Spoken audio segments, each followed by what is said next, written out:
this great inheritance and of the duties and heavy responsibilities of sovereignty, which have now passed to my beloved daughter.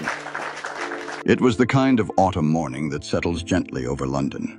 Pale sunlight filtering through grey clouds, leaves rustling in the palace courtyard like whispers of something approaching. A stillness had fallen over Buckingham, not the rehearsed stillness of royal ceremony, but one that felt almost sacred. Time, for a moment, seemed to hesitate. Inside, the weight of generations seemed to press against the high walls. And then, he appeared. King Charles III stood not as the sovereign wrapped in ermine or steel, but as a man, aged not just by years, but by truths too heavy to be carried in silence any longer. There was a quiet courage in his stance, a fragile dignity in his breath. And in the calm of that moment, something unspoken passed between him and the nation he has long served. No proclamations of finality, no fanfare, just a voice, steady, though tinged with weariness, that revealed what many had begun to suspect, that illness had returned to walk beside him. A new shadow, a burden unnamed, but deeply understood. And then came the turning point, the phrase that would echo beyond palace walls and through the corridors of history. Catherine, not as an heir, not as a queen, but as the one he would now entrust with the public face of the monarchy, a figure to step forward where he must now recede. In her, he placed his confidence to uphold the daily rhythm of royal life, the engagements, the messages, the symbolic presence that binds crown and country. It was not abdication. It was preparation. He did not need to explain further. The gesture spoke louder than titles. He had chosen not just a representative, but a guardian, for the institution and for the family. And in that soft evolution, in the tears she blinked back, the breath he gathered, a new era began, not with gold, but with grace. Long before the broadcast, the signs had been there, scattered like faint footprints across royal engagements and quiet appearances. The way he paused, just slightly before speaking. A tremor so slight it might have been the chill of the English air, the soft clearing of a throat that came too often. For those who noticed, it wasn't the sound, but the silence that followed that said the most. The king had always been a man of rhythm, his stride purposeful, his voice measured. But in recent months, something in that rhythm had shifted. Not broken, merely changed. At a state banquet in early 2024, his speech had carried a heaviness, not of content but of breath. His eye, once sharp and focused, was momentarily bloodshot. The official explanation, a burst vessel. Yet some wondered quietly if it was something more. When he spoke that morning, he did not offer a name. Not because he wished to obscure the truth, but perhaps because the truth itself was still forming, or because naming it would make it real in a way that felt too final. He called it a new challenge, discovered in the course of recent medical reviews. That was all. And yet, it was enough.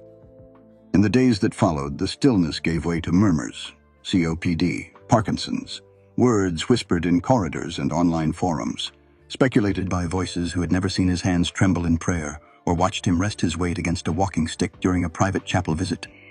The diagnoses hung in the air, not confirmed, not denied, only acknowledged by the quiet gravity of his gaze.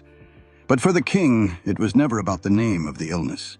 It was about the space it occupied in his life, a shadow that did not ask permission, a presence that would not be ignored.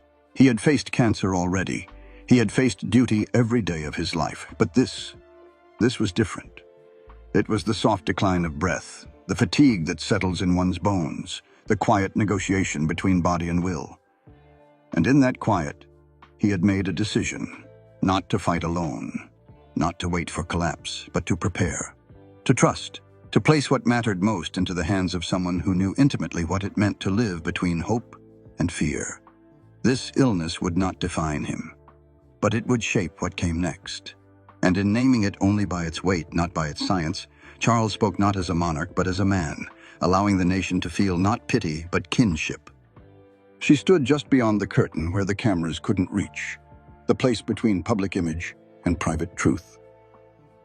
Catherine, Princess of Wales, had always occupied that space gracefully, but on this day the air around her was heavier. It wasn't a moment she had rehearsed for, No royal handbook speaks to the feeling of watching a father figure relinquish his place in the world, not with ceremony, but with trembling faith. She wore navy that day, simple and quiet. No crown, no sash. Only the stillness in her shoulders betrayed the moment's gravity. Her hands, clasped gently, trembled, not from fear of duty, but from the weight of entrusted faith. The king had shared his condition with her weeks earlier, not in council, but during a private walk through the gardens at Sandringham. It was not a formal announcement, nor a dramatic confession. It was a quiet conversation, honest, restrained. She did not interrupt. She had learned through her own illness that silence often offers more comfort than speech. He did not ask anything of her that day. He only offered truth, and in return, she gave presence. They spoke as two individuals who had known physical weakness and emotional endurance. Though bound by title, what passed between them belonged more to shared experience than royal structure. Those close to the king say he referred to her privately as the anchor, not for her strength alone, but for the calm she brought to those around her. Their connection, forged across years of quiet understanding, had grown not through declarations, but through time. When he stood before the nation and spoke her name, it was not a decision born that morning. It had been shaped across late-night conversations, garden walks, and moments of mutual vulnerability. And Catherine, hearing her name spoken with such clarity, did not step forward. She remained where she had always been, composed, deliberate, steady. Not because she sought power, but because she understood its burden. She had not been born into the crown, but in that moment, she became part of its future, not through inheritance, but through trust. To the world, he is the monarch, the embodiment of centuries of tradition, duty, and crown. But within palace walls, in moments the public rarely sees, Charles has long worn a different role, quieter, more personal, one not cast in gold, but in gesture, that of a father. Those closest to him have always known his reserve masked a deep sentimentality, a fondness for handwritten notes, a habit of sending pressed flowers from Highgrove's gardens, a quiet tenderness often misunderstood as formality. With Catherine, it was no different.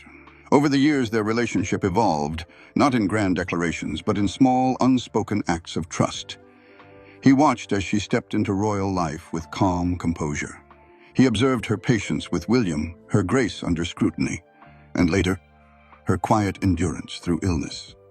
And slowly, steadily, he began to see in her not only the Princess of Wales, but a presence he could rely on. It was not a political calculation. It was not born of constitutional necessity. It was, at its core, personal. When he spoke to her privately at Sandringham, it was not a briefing. There was no audience, no formal handover. He spoke as a man nearing the edge of his strength. And she, not through words, but through presence, gave him something steadier than reassurance. She gave him a place to rest his trust. He had raised sons. He had endured the trials of public fatherhood. But here was a woman who had become, over time, a daughter in every sense but name.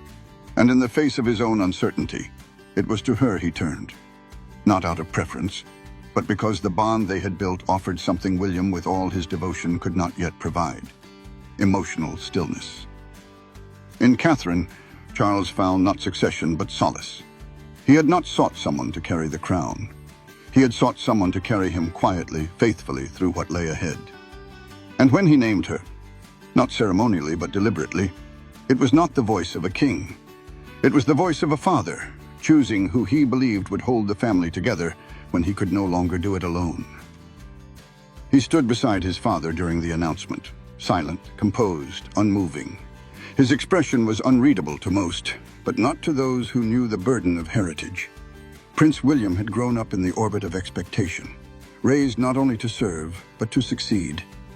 And now, he was watching the role he had long been prepared for pass, if only temporarily, to someone else. But there was no protest in his posture, no flicker of surprise, only stillness. It was not indifference. It was understanding. Within the family, William has always been the steady one, the anchor through seasons of transition.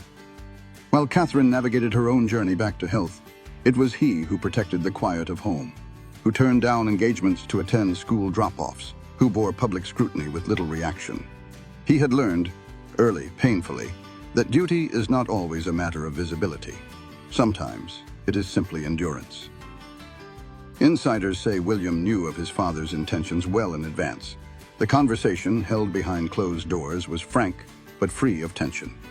He listened, he nodded, and when Charles mentioned Catherine, he agreed. Not with resignation, but with a quiet clarity. He had witnessed up close her strength during her illness. He had seen her emerge from the haze of chemotherapy, not with defiance, but with depth. And perhaps more than anyone, he understood why his father would place trust in her hands. He did not see the gesture as a loss of position. He saw it as an act of preservation. For his father, for his wife, for the institution they were all bound to uphold. William's role in this moment was not diminished. It was reframed. He was not the figure stepping forward, but the one holding the line. The one ensuring that what had been entrusted to Catherine could be carried without collapse. The one who understood, more than ever, that leadership sometimes begins with stepping back. And when the cameras turned away and the day's formalities dissolved into dusk, it was William who walked beside his father, quietly, steadily, a son still learning how to be both heir and guardian. Before she was named, before the nation looked to her for reassurance, Catherine had already walked through a storm of her own, one quieter, more private, but no less consuming. The diagnosis came in early spring, 2024, a shadow in the scan, a pause in the doctor's tone, and then a season of stillness. Hospital corridors, whispered updates, the scent of antiseptic replacing that of garden roses. For months, her public calendar faded. Her world narrowed to treatment rooms and recovery beds. But even then, there was no dramatic statement, no staged photograph. Only silence, the kind that speaks volumes. When she returned, she did so gently. A short message, recorded from home, her voice slightly thinner than usual. She spoke not of triumph, but of uncertainty. She called it a difficult road, one lined with invisible markers: fatigue, fear, fragile hope. She didn't wear her survival as a banner. She wore it like a lining, stitched into everything she did, yet never displayed. Those who met her noticed the difference, not in posture or smile, but in the way she listened, fully, quietly. By the time Charles confided in her, she had already learned how to hold fear without flinching. When he spoke of his new illness, unnamed but unmistakably serious, she did not react with alarm. She listened. She understood. She had stood where he now stood. That, more than anything, shaped what came next. Catherine was not appointed because she was untouched by difficulty. She was chosen precisely because she had endured it, not loudly, but with grace. Her own vulnerability had become her strength. Her scars were not weaknesses, but evidence of quiet endurance. And so, when Charles entrusted her with the visible role of the crown, the speeches, the ceremonies, the quiet presence beside grieving families and foreign dignitaries, it was not because she was polished. It was because she was real. She had faced the mirror, pale and changed, and chosen each morning to continue. And that, in the end, was what made her worthy. Not the title, not the lineage, but the resilience learned in silence. The crown does not shift alone. When one pillar moves, the entire structure responds, often not with noise, but with subtle, reverent adjustments. And within the royal household, the days following the king's announcement brought precisely that. Not a rupture, but a quiet reconfiguration. Camilla remained at Charles's side throughout, a presence understated, yet steady. Her hand on his arm during the broadcast was more than gesture. It was history. Theirs had been a long and complicated road, marked by scrutiny and solitude in equal measure. But in this moment, she stood not as consort, but as companion, bearing witness to a husband gently laying down what had once defined him. Behind the scenes, she offered Catherine something few others could. Not instruction, but insight. Having weathered decades of expectation, misunderstanding, and quiet perseverance, Camilla understood the unspoken weight of visibility. Her guidance came not in grand statements, but in careful glances, practical advice, and reminders that not every silence needs to be filled. The younger royals, too, felt the shift, though in different, more innocent ways. Charlotte, always perceptive beyond her years, had begun asking questions no child is ever quite ready to form. Is Grandpa tired? Will Mummy need to do more now? Her concern was not theatrical. It was gentle, the kind of worry that wraps itself around small gestures. At a recent family gathering, she had quietly reached for Charles's hand, and he, surprised, held it longer than usual. It was a moment not photographed, not staged, but it stayed with everyone who saw it. George had taken to checking on his mother in quiet ways, offering to carry her coat, watching her more closely when she coughed. His sense of responsibility, still forming, mirrored that of his father. Louis, ever the spirited one, brought light to the room, his drawings for Grandpa King now proudly displayed in Charles's private study. The extended family, too, Princess Anne, the Duke of Edinburgh, and others, gathered around Charles not with protocol, but presence. The usual rhythm of engagements softened. Time was made. Walks in Windsor Gardens replaced strategy meetings.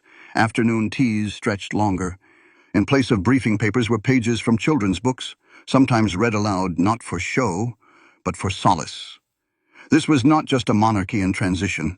It was a family learning all at once to navigate loss not yet final, the kind of loss that arrives slowly, through diagnosis and deference, rather than funeral procession. And in this quiet reshaping, Catherine did not stand apart. She stood among them, not above but beside, not as the new center, but as the thread quietly pulling each corner of the family closer.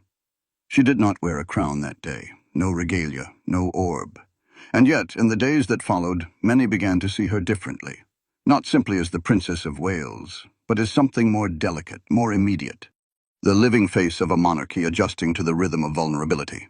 There was no proclamation, no official title change, but the tone had shifted. Engagements once undertaken by the king now quietly appeared on Catherine's calendar. Hospital visits, remembrance ceremonies, state receptions. She stepped into the center not with ceremony, but with composure. Her presence wasn't commanding, it was grounding. Observers noted how she listened, not as a royal figure surveying a room, but as someone who had once sat where others now stood. She did not speak of recovery as victory. She spoke of it as a process. "I'm still learning," she once told a patient. And in that simple admission, she redrew the lines between sovereign and citizen. This was not regency in the old sense, a formal deputizing with crests and signatures. This was something quieter and perhaps more powerful, a woman entrusted to hold the fabric of tradition together, not through decree, but through presence. Inside palace corridors, aides began to refer to her as the Axis, not in hierarchy, but in function. When Charles stepped back, it was Catherine who met with ambassadors, who stood beside grieving families, who wrote handwritten notes to charities once supported by the king. Her movements were not grand, but they were intentional. She did not imitate Charles. She honored him. Her style was gentler, more intimate. Where he had given speeches of history, she offered words of shared humanity. Where he quoted from scripture or philosophy, she spoke of gardens, of children, of long walks and recovery. She met the moment not with grandeur, but with grace, and the public responded, not with applause, but with a kind of stillness, a recognition. It was as if the monarchy, long criticized for its distance, had taken one quiet step closer. This was Catherine's regency, unofficial, undefined, but deeply felt. A leadership not of power, but of presence. Not of tradition broken, but tradition reimagined. Not a crown placed on her head, but one placed gently, silently, in her hands. What happens when the crown changes hands? Not with death, not with abdication, but with trust. There is no historical precedent for what now quietly unfolds behind palace walls. No handbook for a daughter-in-law stepping into a sovereign's stead while the heir waits, while the monarch endures, and while the institution recalibrates. It is unfamiliar territory. And yet it feels somehow instinctively right. Catherine's future is not mapped in coronation rituals or constitutional debates. It lives, for now, in the in-between, a space where she speaks on behalf of the king, where she receives in his name, and where her presence carries both personal and national meaning. It is not about power. It is about continuity. There are whispers of titles, a regent, consort, co-sovereign, but none feel necessary. She is already performing the function, and the function speaks louder than any designation. This moment has invited a broader reflection. Can the monarchy evolve without losing itself? Can it become more human, more responsive, without sacrificing the dignity that has held it aloft for centuries? In Catherine, many see an answer. Not a break from the past, but a bridge through it. She does not undo tradition. She softens it. She brings breath to its rituals, presence to its silences. And if the coming years bring more uncertainty, if Charles's health falters further, if public sentiment shifts, if global expectations rise, then it may be this form of leadership that endures, one not written in marble but carried in gesture. The image of her, standing at a hospital bedside, penning thank you letters by hand, taking a child's drawing from a memorial service and tucking it into her coat, is not accidental. It is intentional. She is not acting as queen. She is embodying something quieter, belonging.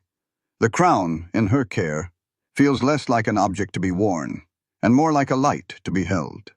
Not high above, but at eye level. Not to dazzle, but to guide. And perhaps that is what comes next. Not a redefinition, but a remembering. That at its best, royalty is not about rule. It is about service. And Catherine, in this moment of quiet succession, serves not only the crown, but the people watching it change. She stepped out of the palace just after sunset. The sky behind her carried the last hues of autumn, soft rose and deepening gray. One hand held her coat closed against the breeze.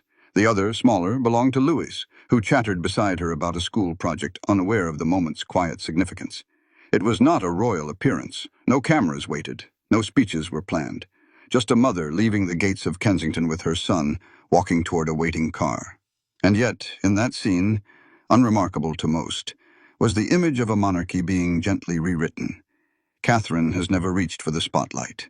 Even now, as she assumes greater responsibility, she carries it with discretion. There is no performance in her poise, no calculation in her calm.